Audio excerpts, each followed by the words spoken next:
Howdy, y'all! I'm Rissy and I review things. Today, I'm reviewing the 5th book in the Horus Heresy series, Fulgrim. That's right, a whole book about the Primarch of the Emperor's Children and his fall from grace. This book is written by Graham McNeil, who, as you recall, wrote my least favorite book thus far, False Gods. Will this one be any good? To find out, and to see how I did this Emperor's Children themed makeup look, you're just gonna have to keep watching. But first, I must have a face as bare as Fulgrim's heart in the moment of Ferrus Manus's death.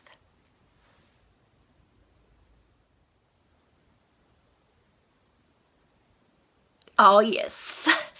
I'm so excited to get to this book, and there's so much to talk about. This is a big book, and I don't just mean in the fact that I think it's actually longer than any of the ones that have come before it, but there's a lot of stuff that goes on in here, both inside and outside of the book, but we'll get to all that. I'm wearing my pretty princess tiara on purpose today, as nothing less would do for the Primarch of the Emperor's Children, which is, of course, who Fulgrim is. Goodbye, Vision. You're starting with pore blurring primer because, of course, Fulgrim is obsessed with attaining perfection. And what's more perfect than not having any visible pores, right? So I'm gonna start, like I always do, with a summary just so we can get the who, what, when, and where all out of the way. Fulgrim is, as I've said, the Primarch of the 3rd Legion, the Emperor's Children.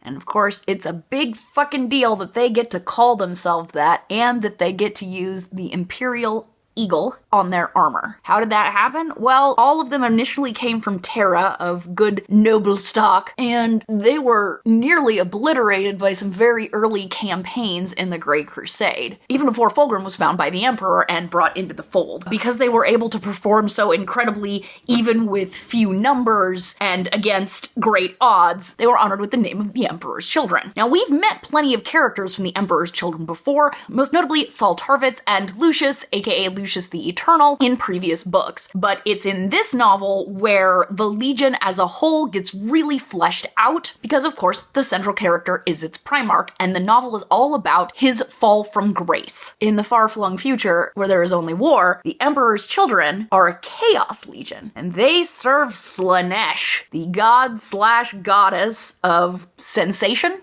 I guess you might say, especially the excess thereof in all its forms. Although, for fairly obvious reasons, people tend to focus on the freaky sexual aspects, which we'll definitely get to in this book. Oh boy, oh boy, oh boy. Slaanesh is a warp entity that was, to quote the lamented TTS, murder-fucked into existence by elves, because that was all they did, murder and fuck. So thanks, Eldar. In 40k, Fulgrim is a Daemon Prince of Slaanesh. He basically looks like a gigantic four-armed snake monster with wings, and this book is the origin story of all of that. Why does he look like a fucking four-armed snake monster? Why are some of the most powerful Chaos Marines obsessed with playing the keytar? This book delves into literally all of that, and yes, like if you've ever seen Emperor's Children figures from 40k, they're hilarious. I love it that their colors have become black and pink, and that the Noise Marines are always carrying the stupidest combination of instruments, like a saxophone that farts out human souls and things like that, and I'm like, I can't with this. It's delightfully ridiculous, as so many things about Warhammer 40k are. The book actually opens up with Remembrancers, and there are 3 of them that are important to know, and that is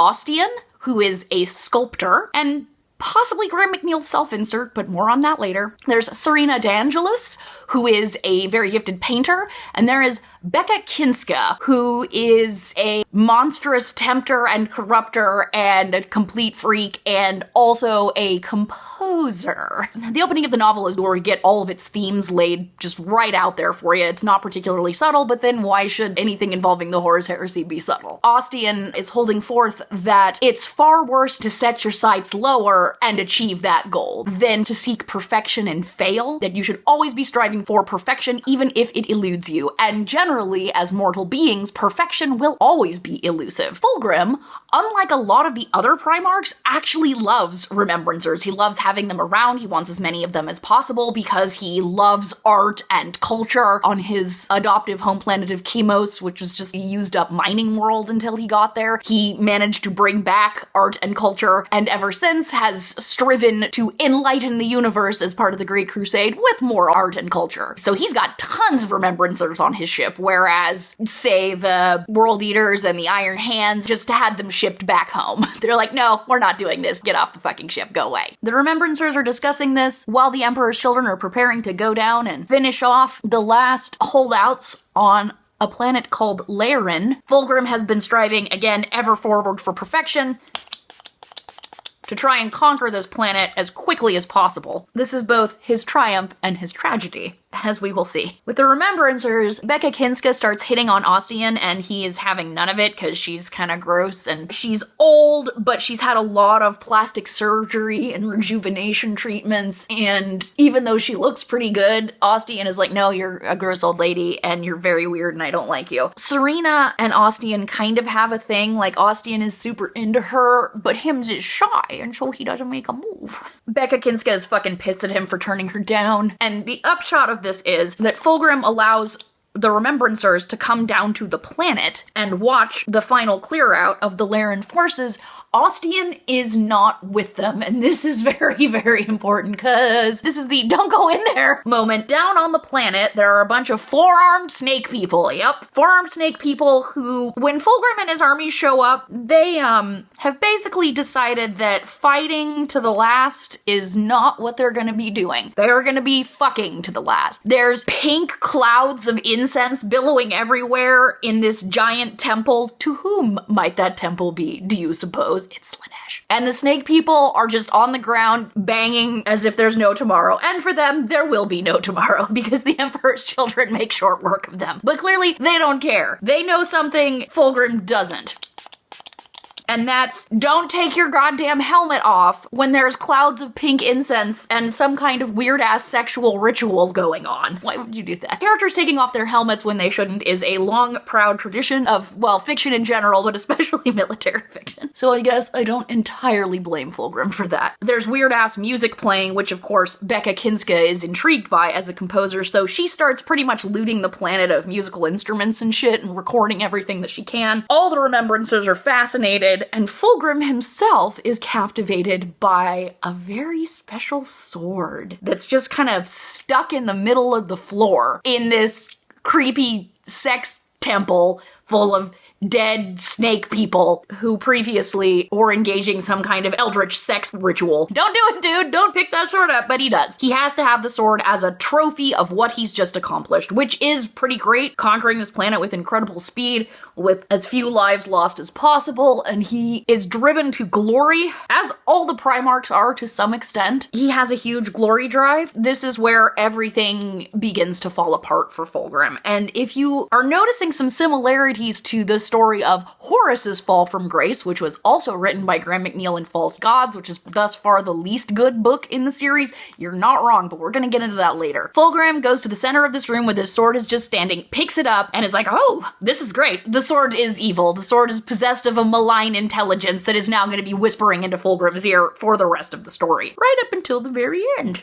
Fulgrim, of course, is none the wiser at this point. Many of the Space Marines find the Laeran music in the temple oddly compelling as well. Nobody believes that they can possibly be harmed by any of this because the Emperor protects. Like, they're so full of rationality and science and logic that there's no way this cult snake person shit could possibly burrow into their brains like worms and lay eggs and hatch and doom them all to a tormented existence living in the maw of chaos. No, certainly not. That couldn't happen. The Remembrancers all come back to the ship, the Andronius, Fulgrim's flagship, and they're all abuzz like, oh man, we all heard this great music and we smelled this great incense. All this crazy stuff was going on. So many bright colors. It was wonderful. And Ostian's like, oh man, until he starts hearing some of the music that they record, and it's like, what the fuck is this shit? It's all super weird, atonal. It's Cthulhu music, basically. It's music from beyond the stars that man ought not listen to lest his reach exceed his grasp. But Ostian kind of brushes it off as just Becca Kinska being a weirdo, which, to be fair, she totally is. And from this point on, it's all a wonderful long slide downhill. Fulgrim becomes becomes more and more corrupt as the story goes on, although he fights valiantly against the intelligence in the sword, which is just a devil on his shoulder going, hey,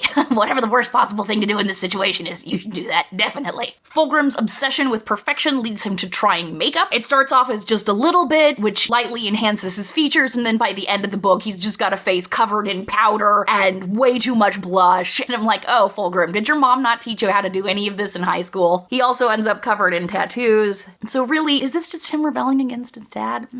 Wearing makeup, going out late at night, hanging with the wrong people. There's a lot of really big, important events in this book that we see from perspectives we didn't. Chronologically speaking, this book covers the time from the start of Horus Rising all the way to past the events in Flight of the Eisenstein, because this actually takes on the Battle of Istvan V. We've seen the Battle of Istvan III from several different perspectives in Galaxy in Flames and Flight of the Eisenstein, but here we see some of it, but more importantly, we get to Istvan V, or the Drop Site Massacre, which is a great party that many people had fun at. But before that can happen, we get to see the slow corruption taking hold, not just of Fulgrim, of course, and not just of the Remembrancers, but of the whole ship. Some of the Emperor's children resist. Obviously, you've got your types like Rylanor and Saul Tarvitz running around. At this point, Saul Tarvitz and Lucius are still friends, even though it's a very, very one-sided friendship, and Lucius treats him like crap. Saul is such a good guy. I've talked at length about my love for Saul Tarvitz. He's not that important in this story, which is okay. He's had his glorious moments, starting in Horus Rising, culminating with his spectacular send-off in Galaxy in Flames. We love you, Saul, but you're not the focus of this story. Fulgrim and his Phoenix Guard have a pretty awesome encounter with some fairly famous elves. Eldrad Ulthwé, who's the Farseer of the craft world Eldar, meets with Fulgrim, tries to warn him about what's happening to Horus on Davin, and it goes about as well as you would think. And it's not just the sword whispering in Fulgrim's ear. He's completely freaked out that this elf weirdo is telling him that A, his brother is dying on Davin, and B, that if his brother survives, he's going to rebel against the Emperor and destroy everything that they've worked for. He gets pretty pissed about that. Obviously, there's a fight, and the elves bust out the avatar of Cain, who's their war god, and is apparently like Lieutenant Worf from Star Trek The Next Generation. Remember that? When you wanted to show how tough a bad guy is, you have them beat the piss out of Worf. Well, in Warhammer, when you want to show how tough somebody is, you have them beat the piss out of an avatar of Cain, because this is literally the avatar of a god,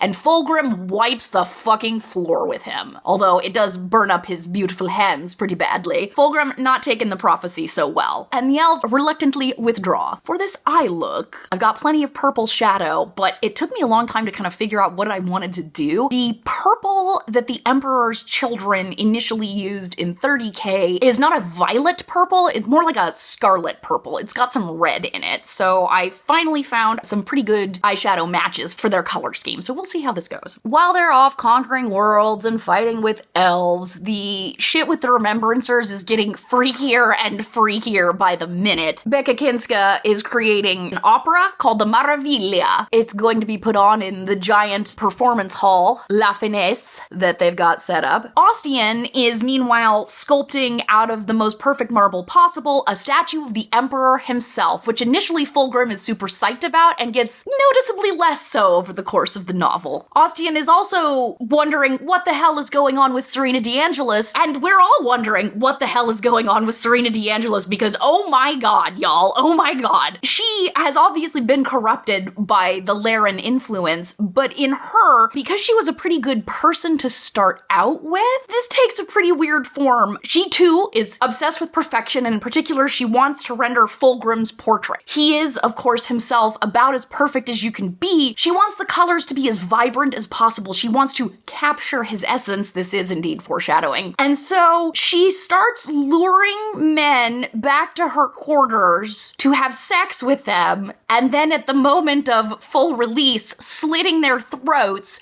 so she can start using their blood to paint. Yeah, this is pretty dark. This book is full of sex. Hadn't really been a thing thus far in any of the Warhammer stuff that I had read. I mean, you have Garvey and Mercedes' adorably chaste romance going on in the previous books, but nothing like this. No depiction of erotic murder in the previous books. Graham McNeil is just balls to the wall on this shit. Serena starts using pretty much every possible bodily fluid to paint with, including her own poop. Yeah, that's a thing. Her poop, her pee, her secretions. And of course, the blood and semen of her various male conquests. God, it's so strange.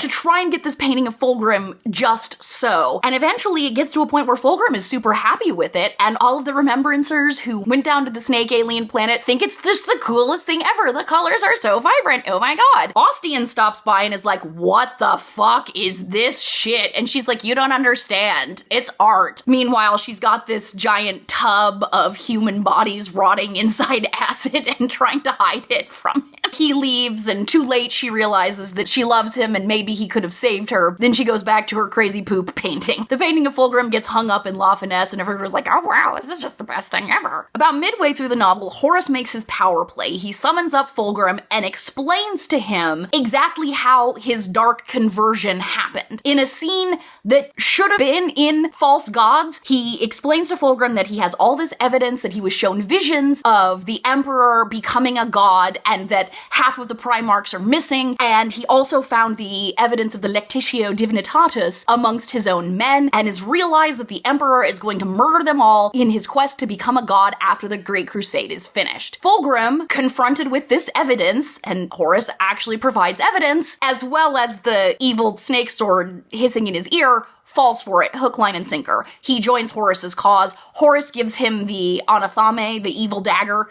that can kill another Primarch, as a sign of his trust. Angron is the only other Primarch who's signed on at this point, but Fulgrim's like, okay, well, I'm really sad about this, but now that I've joined up with Horus's forces, I can go convince my favorite brother, Ferrus Manus, to come with. Fulgrim and Ferrus Manus' relationship is a big deal, because they're pretty much polar opposites. Fulgrim is the ultimate fancy man of culture, and Ferrus Manus is a brutal, not very good-looking smith. He comes from the planet Medusa and is nicknamed the Gorgon. Specifically, it was Fulgrim who gave him this nickname. When a bunch of the Primarchs were hanging out and Sanguinius was showing off all these incredible gems that he had brought from his planet, and Ferrus Manus is like, man, fuck this shit, it sucks, it's boring. Fulgrim's like, you are a dreadful Gorgon, giggle giggle, and it kind of stuck. Then the two of them get into a competition to build a weapon, and at the end of it, it turns out each has created a master weapon for his brother as a gift. So Fulgrim makes Ferrus Manus his famous Warhammer Forgebreaker, and Ferrus Manus made Fulgrim a beautiful sword. The sword that he hasn't been using as much since the creepy alien sword came into his life. Ever since then, they've been weird friends and just very deeply attached to each other. So obviously Fulgrim's first thoughts of who can I recruit are of Ferrus Manus, and he promises Horus that he can bring his brother, the Primarch of the 10th Legion, the Iron Hands, into their evil fold. Shit does not go well. Fulgrim completely drops the ball in presenting evidence to Ferrus Manus. He doesn't bring any of the shit that Horus showed him, all the Lectitio Divinitatis stuff. He and Ferrus Manus have a big knockdown, drag-out fight, and Fulgrim knocks Ferrus Manus unconscious with his own hammer, and then flees the scene. Horus is obviously not all that pleased, because Fulgrim had pretty much promised him Ferrus Manus' allegiance, but that was never gonna happen. Even though Ferrus Manus is broken fucking hearted at this betrayal. Like, he just cannot believe what the fuck is happening. Obviously, though, he stays loyal to the Emperor, and now he's full of a burning desire to kill his brother, whom he loves.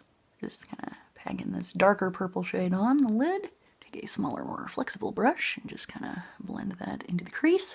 So right before the events of Istvan III, the Maraviglia happens. The subplots with our Remembrancers finish up. Ostian finishes his incredibly lifelike sculpture of the Emperor. Before he does this, Fulgrim had actually dropped by his quarters to look at the progress coming on, and this is when he's starting to hate his father and regretting his choice to let Ostian sculpt him thusly. And he actually brings some of his own work to show to Ostian. He's like, is it any good? And Ostian's like, well, yeah, actually, it's too good.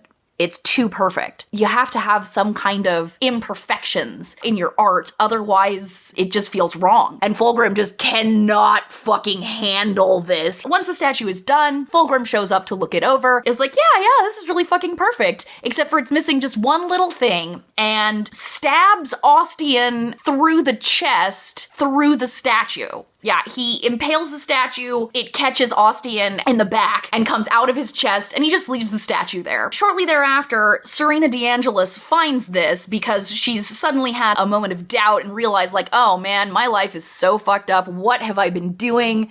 murdering dudes and using their blood and also my poop to make paintings. Oh, my life has gone so horribly wrong. Ostian can save me because he's a good dude. So she shows up at his quarters, finds his corpse, confesses her love, and impales herself on the blade so she can join him in death. I like to think she at least took a shower first. With only her fabulous painting left behind to remind anyone of her. Well, that's 2 out of 3 of our main Remembrancers. Then the Maraviglia happens.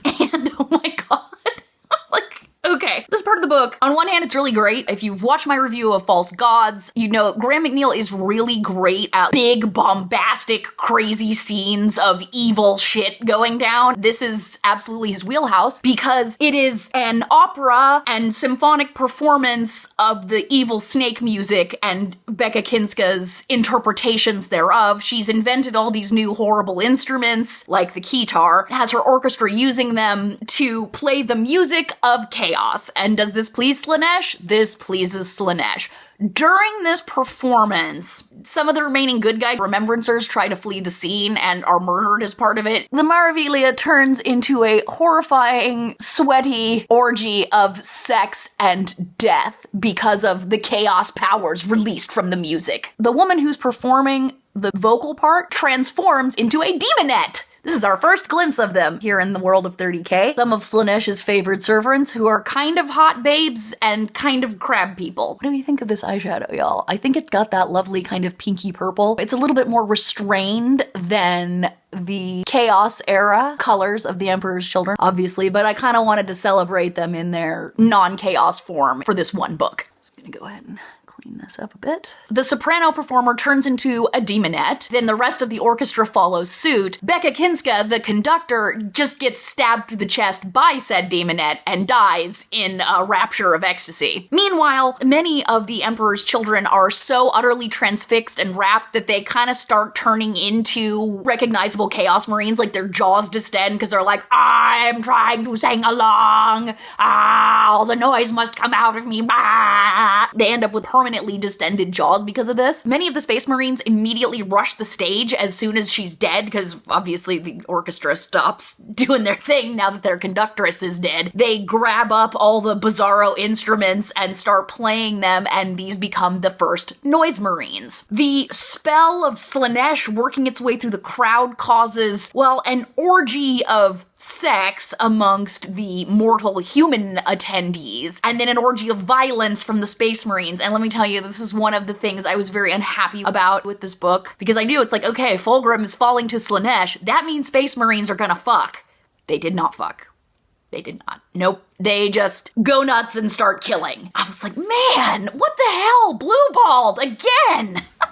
I don't know why I'm obsessed with Space Marines having sex. I'm just a weirdo. So there's the Maraviglia. Then we get a bit of Istvan 3. We see things from Lucius's perspective, and this really nasty part, I mean, it was entertaining, it's just Lucius is nasty, where he tricks Solomon Demeter, another of the Emperor's Children, who's kind of like a poor man's Saul Tarvitz, into killing a bunch of his own men, and then Lucius kills him when he's having his ultimate moment of despair. It's like, god damn, what a sack of shit you are, Lucius. In Demeter's words, his honor was all that he had left, he's lost his legion, and now Lucius has taken even that from him. Finally, we get to Istvan 5. So this is called the Drop Site Massacre. Why? Because 3 of the good guy legions, the Iron Hands, I almost called them the Raven Claws, Jesus, the Raven Guard, and the Salamanders drop down onto a planet, and ostensibly they're supposed to be allying with a bunch of other legions who have all been turned. These are all traitor legions, so our 3 good guys get, well, more than decimated. The Salamanders eat a nuke and are nearly wiped out completely, as are the Raven Guard. The Iron Hands do a little better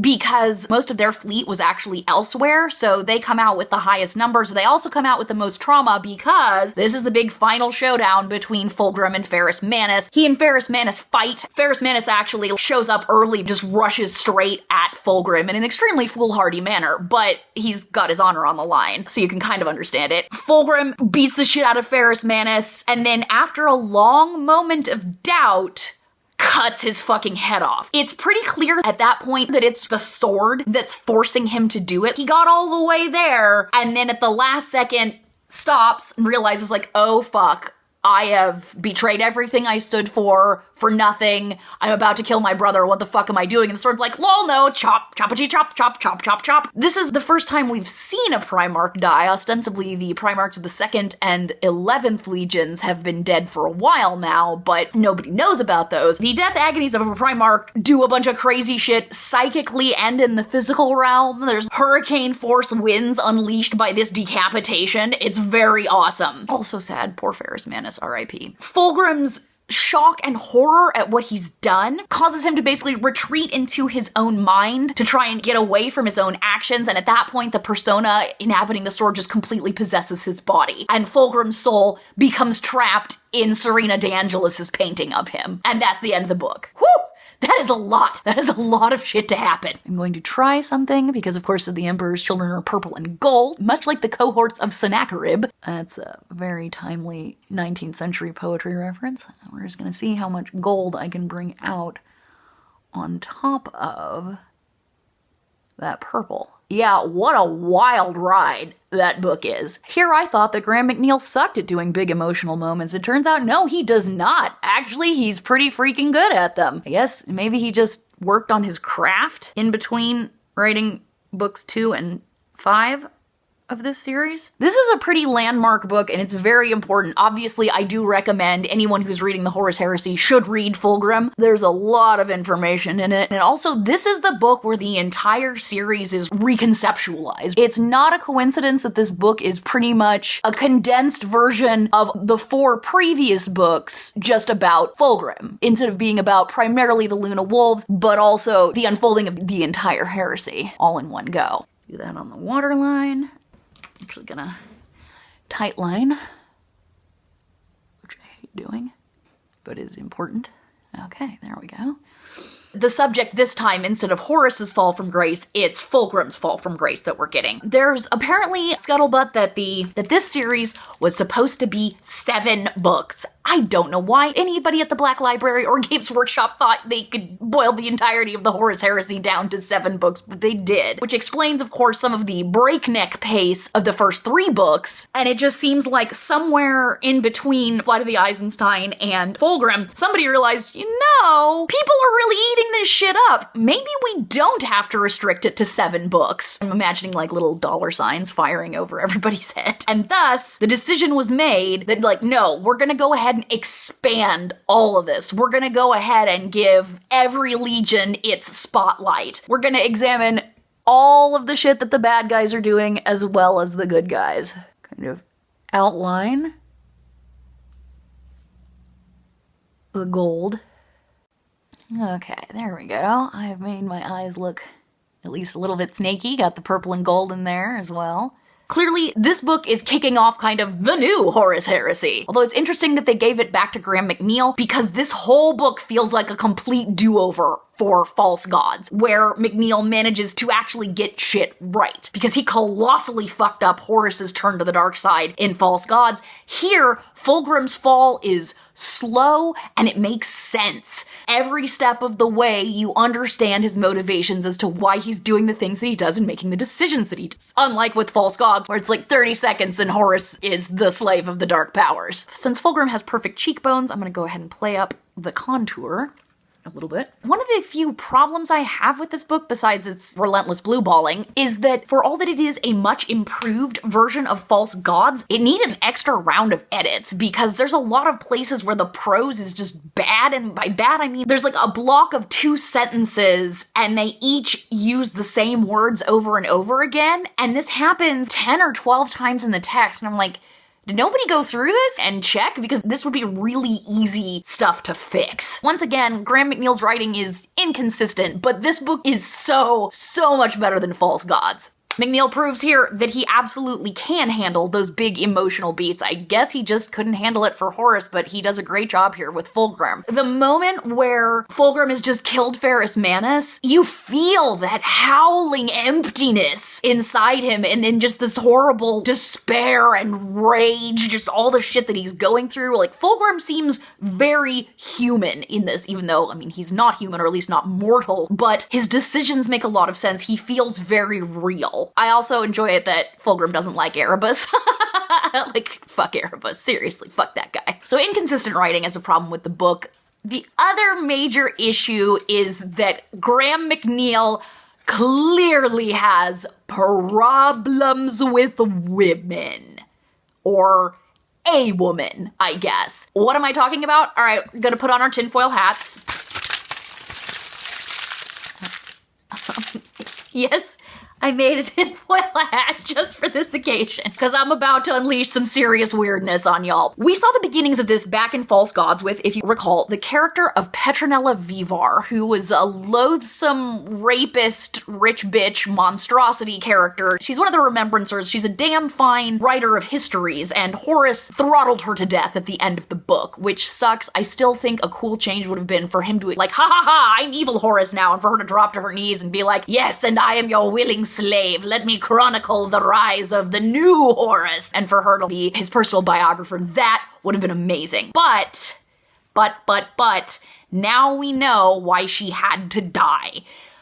Petronella Vivar, Becca Kinska, and Serena DeAngelis are all the same woman. And this is a woman from the real world who either was in a relationship with Graham McNeil and broke up with him, or he had feelings for and she never returned those feelings, because these characters are way too similar for this to just be a coincidence. They're all the same woman, and I'm not saying that Graham McNeil is incapable of writing women any other way, because he was fine writing the female Remembrancers in False Gods. He did a fine job of that, so it's not just that he writes women poorly, he writes this archetype poorly, and my tinfoil theory is because she is based on a real person. If anybody knows, did Graham McNeil go through a really messy divorce around this time? Let me lay out my evidence. We've got 3 women, all of whom are brilliant Remembrancers of some kind. We've got Petronella the historian, Serena the painter, and Becca the composer. All 3 of them start off basically the same and come to the same bad ends, and in fact, unusually ignominious ends. Horus throttles Petronella, and her servant Magger gets to survive into the next book and gets a great deal of honor, whereas nobody will ever know what happened to her. Serena ends up killing herself to reunite with her never quite got a chance lover Ostian after spending most of the book pooping and murdering her way through various attempts at a painting of Fulgrim that now houses his soul. And Becca Kinska, after literally bringing Slaaneish's demons into the reality of the book and creating the Noise Marines, just gets shanked on stage, and that's it. For her contributions, Slaanesh should have made her a Daemon Prince. I can't believe I'm saying this, but Becca Kinska got royally screwed, and that's not an accident. Why? Because whoever this mystery woman is, Graham McNeil, on one hand, wants us to know that she's an incredibly talented artistic genius, and on the other hand, he's determined to punish her for dumping him. Ostian has all the feel of a kind of self-insert character, more wise than the other characters, who's kind of standing back and commenting on certain things. In the end, Serena comes to the realization he was the one good man in her life, and she should have stayed with him. Only it's too late now, and so she dies after utterly disgracing herself. All 3 of them have fucked up attitudes towards sex and sexuality in general. All 3 of them use their sexuality to manipulate men and to get what they want. Serena doesn't start off that way, but she becomes corrupt pretty darn quickly, and then the next thing you know, she's literally luring men into her quarters to murder them after banging them. Petronella, as we've already discussed in my review for False Gods, is another sexual manipulator, and of course Becca Kinska, constantly attempting to corrupt younger Remembrancers. In her own mind, she's thinking, oh man, I can't wait to fucking corrupt some hot young dudes. Like anybody thinks of themselves that way. Petronella and Becca Kinska are both super vain and really into plastic surgery. They both had quite a lot of work done on themselves. These are 3 faces of the triune goddess that clearly lives rent-free in Graham McNeil's tortured mind. He is simultaneously caught between a desire to show everybody just how awesome she is, because that's why he loves her, but also to make her pay for her crimes in the nastiest way possible. He'll show her. And if my theory is correct, and I'm pretty sure that it is, any similar artistic characters who chose their life of art over Graham McNeil will come to similar ends, and other female characters will be just fine. Because again, he didn't make Euphrati Keeler into some kind of sex-crazed, art-obsessed weirdo. He didn't do that with Mercedes Olaton either, which is why I'm convinced that the woman in these stories is is very real. I doubt that she's actually a man-eating bitch from hell, the way she's depicted here. I suspect that she is probably an artist of some kind, and nowhere near either as cruel and callous or as sexually messed up as Graham McNeil depicts her. It just has that feeling of revenge writing. I've seen so many dudes write this exact same story about their exes, and it's always like, yes, yes, they were beautiful and talented, but look at the bad end they've come to for rejecting a good man. Or for, you know, chasing after evil chads. I'm going ham on the blush because so did Fulgrim. That is my funky conspiracy theory. Let me know what you think of it in the comments. Obviously, I haven't read any other books by Graham McNeil thus far, so I don't know if any similar characters pop up or if he eventually got over his broken heart. I suppose we'll see. Now for lips. So my overall impressions, I really enjoyed this book. It is absolutely the best since Horus Rising. Gonna do these nice and bold. Clean up around the edges. Even with the women problems and some of the issues with the prose, this book is fantastic. I found it invigorating, and I'm actually kind of curious to see what Graham McNeil will gift us with next in the series. Tell me what you think in the comments about my theories, please. I should probably take this off. Poor Ferrus Manus. Although he does eventually make an appearance in the series again. Okay. And here is the final look. Kind of 1920s, actually. And I don't hate it. I don't know if I would call it perfect, especially the eye look, but of course, it's that bit of imperfection that makes something truly beautiful and human, a lesson that Fulgrim never learned. This book actually had themes, real themes in it. Holy shit, y'all. So here we go. Up next, well, that's a fun question. I've been thinking on how to handle just the enormity of this series, and what I'm gonna do is try and break this giant list of books into several trees, each tree being books focused on a certain legion, books focusing on what the Chaos Legions are doing, books focusing on what the collective good guys are doing. Eventually all the threads come back together in the Siege of Terra books, but there's like 50-something books in between now and then. Not sure where we'll go from here, but there will definitely be more videos to come. Once again, hit me up in the comments with your theories and anything you think I may have missed. Until then, watch out for four-armed snake people, y'all, and never take off your helmet when there's pink incense in the air. Bye!